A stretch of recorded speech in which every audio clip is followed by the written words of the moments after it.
In Serbia, there will not now be a return to full lockdown this weekend, despite the daily surge in COVID cases. The president has changed his mind in the face of a second day of anti-government protests against the reintroduction of lockdown. Paul Hopkins has the story.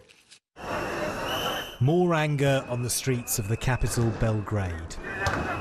For a second night, there were clashes between police and protesters.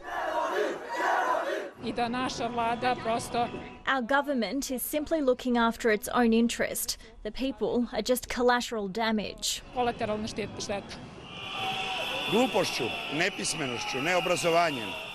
Stupidity, illiteracy, arrogance, thievery, aggression. Serbia went back 5 centuries under President Vucic. Feelings here are still running high, even though the president changed his mind earlier in the day and said there would be no full lockdown this weekend.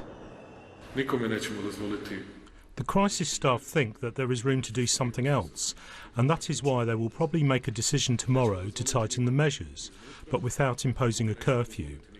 I want to tell the citizens of Serbia that I am against it and that I believe that the only solution is to impose a ban on movement.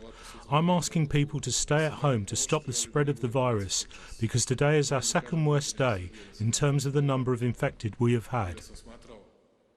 That brings the total number of infections to 17,000 in Serbia, with 330 deaths in a population of 7 million.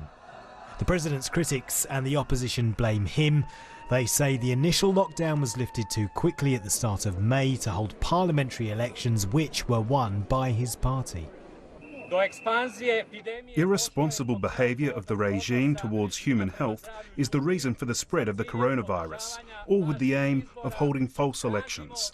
We demand that a new, depoliticised crisis staff, whom people will trust, is appointed. We demand that police commanders be held accountable for the police brutality used on citizens who were protesting against another curfew. So no full lockdown for now.